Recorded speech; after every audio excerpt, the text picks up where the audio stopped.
Hello दोस्तों, thyroid hormone की problem यानी हाइपोथायराइडिज्म जब भी किसी व्यक्ति को होता है तो उसको सप्लीमेंट्स में थायराइड हार्मोन दिया जाता है यानी उसके टैबलेट्स दिए जाते हैं जो कि बॉडी के अंदर मौजूद हार्मोन की कमी को पूरा करने में मदद करते हैं।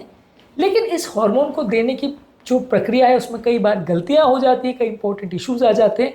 आज हम डिस्कस करेंगे कि इस प्रक्रिया के दौरान क्या इंपॉर्टेंट या कॉमन गलतियां हो सकती है जिसे जानना और समझना ज़रूरी है यदि इससे संबंधित गलतियों को आप अवॉइड करना चाहते हैं और बीमारी को बेटर वे में मैनेज करना चाहते हैं।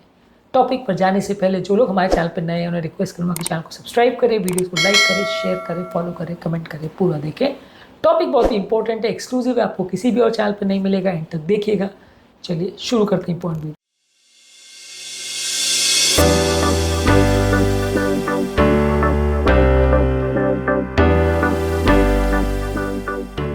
सबसे पहला प्रॉब्लम ये होता है कि कई बार डोज जो दिया जाता है वो या तो बहुत कम होता है या बहुत ज़्यादा होता है। अगर कोई पेशेंट बहुत सेंसिटिव है और ज़्यादा डोज दिया तो उसको प्रॉब्लम्स होगी, कार्डियक फंक्शन या अरिथमिया से रिलेटेड प्रॉब्लम होगी। बहुत कम दिया तो जो हाइपोथायराइड के सिम्टम्स है वो जाएंगे नहीं। अब ऐसे केस में क्या होता है कि आपको लो डोज पे स्टार्ट करना चाहिए और धीरे धीरे करके बढ़ाना चाहिए, और खासकर अगर पेशेंट उम्र दराज हो या जिसको कार्डियोवैस्कुलर प्रॉब्लम हो तो थोड़ा स्लो टाइट्रेशन करना चाहिए ताकि पेशेंट का मेडिसिन प्रॉपर्ली मैनेज हो। पर ज़्यादातर केस में होता क्या है कि जो TSH की वैल्यूज़ मिलती है उसके हिसाब से आप दवाइयाँ स्टार्ट कर देते हो, जिसकी वजह से अक्सर गलतियाँ होती हैं, प्रॉब्लम ज़्यादा होती है।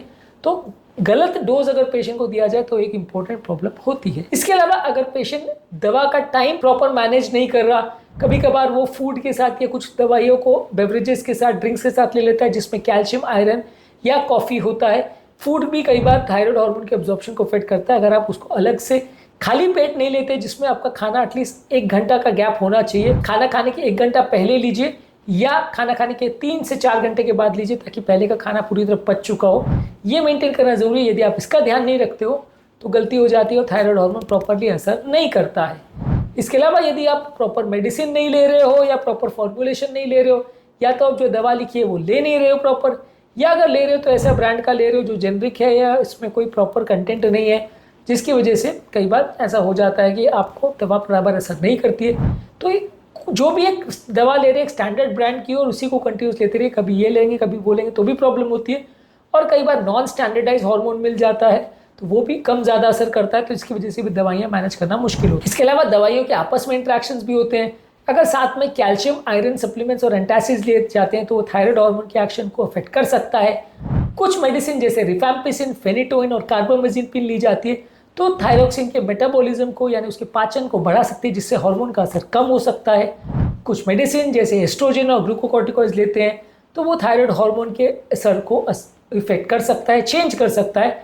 तो ये सारी दवाइयों के साथ अगर आप थायराइड हार्मोन ले रहे हो तो ज़्यादा ध्यान देने की ज़रूरत है, क्योंकि ये सारे दवाइयाँ के साथ अगर आप थायराइड हार्मोन को लेते हो तो प्रॉब्लम्स होने का चांस ज़्यादा है। अगला इंपॉर्टेंट मिस्टेक जो लोग करते हैं कि सिर्फ TSH वैल्यूज़ पर रिलाई करते हैं ट्रीटमेंट करने के लिए। कई बार TSH वैल्यूज़ गलत दिशा में आपको ले जा सकते हैं। T3, T4 वैल्यूज़ की ज़्यादा इंपॉर्टेंस है असेसमेंट करने के लिए, लेकिन आप वो नहीं करते हो, सिर्फ TSH पर रिलाई करते हो तो गलत हो सकता है, जिसकी वजह से पेशेंट को कई बार या तो आप ज़्यादा ट्रीट कर देते हो तो उसको थायराइड हार्मोन एक्सेस का प्रॉब्लम होने लगता है, कम ट्रीट कर दो तो हाइपोथायराइड का प्रॉब्लम हो जाता है। तो TSH और T4 को साथ में यूज़ करेंगे ट्रीटमेंट के लिए तो ज़्यादा अच्छा है, सिर्फ एक को यूज़ करेंगे तो गलतियाँ होने के चांस ज़्यादा है। इसके अलावा अलग अलग पॉइंट ऑफ टाइम पे, जैसे प्रेगनेंसी है, उम्र के साथ, वेट गेन या वेट लॉस के साथ, या कोई एस्ट्रोजन थेरेपी या कॉन्ट्रासेप्टिव्स वगैरह ले रहे हो तो अलग अलग पॉइंट्स ऑफ टाइम पे दवाओं की रिक्वायरमेंट अलग अलग हो सकती है।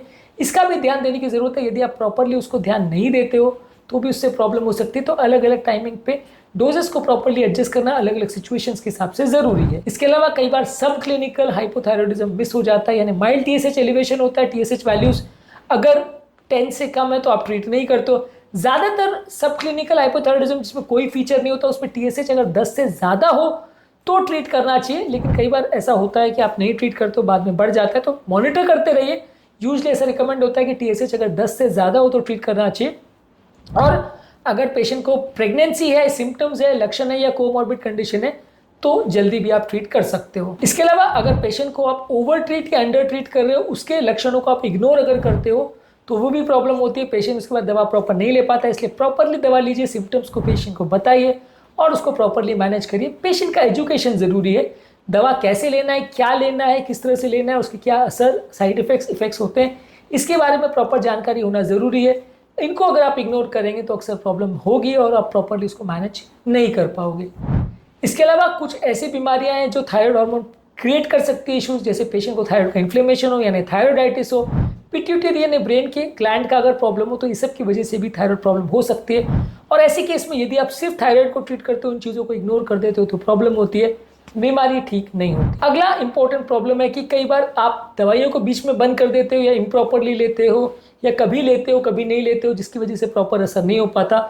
दवाइयों को अगर लेना है तो रेगुलर बेस पे लेंगे, डेली लेंगे तो ही ज़्यादा फायदा होगा, बीच बीच में स्किप करेंगे तो उतना फायदा नहीं होगा। इसके अलावा कई बार ऐसा होता है कि लोगों को लो T3 सिंड्रोम का प्रॉब्लम अगर होता है, उसमें अगर आप सिर्फ T3 देते हो पेशेंट को तो उतना ज़्यादा इफेक्ट नहीं आता। ऐसे केस में आपको पूरे थायराइड फंक्शन का इवैल्यूएशन करना है और जिस कारण से ये प्रॉब्लम हो रही है उसको आपको ट्रीट करने की आवश्यकता है। पेशेंट को अगर सिर्फ लो T3 लेवल से और आपने उसको ट्रीट करना चालू कर दिया, थायराइड इलनेस के हिसाब से ट्रीट करना चालू कर दिया और वो किसी और नॉन थायराइडल प्रॉब्लम की वजह से इशू था, तो प्रॉब्लम्स होगी और फायदे के बदले नुकसान होगा।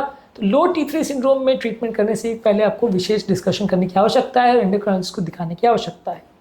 आज के टॉपिक में हमने बात करी कुछ कॉमन गलतियों के बारे में जो थायराइड मेडिसिन देते समय होती है, जिसके बारे में जानना, समझना और मैनेज करना ज़रूरी है। उम्मीद करूंगा कि आज के टॉपिक में कुछ नई बातें जानने को मिली होगी। जो लोग हमारे चैनल पर नए हैं उन्हें रिक्वेस्ट करूंगा कि चैनल को सब्सक्राइब करें, वीडियोस को लाइक करें, शेयर करें, फॉलो करें, कमेंट करें, पूरा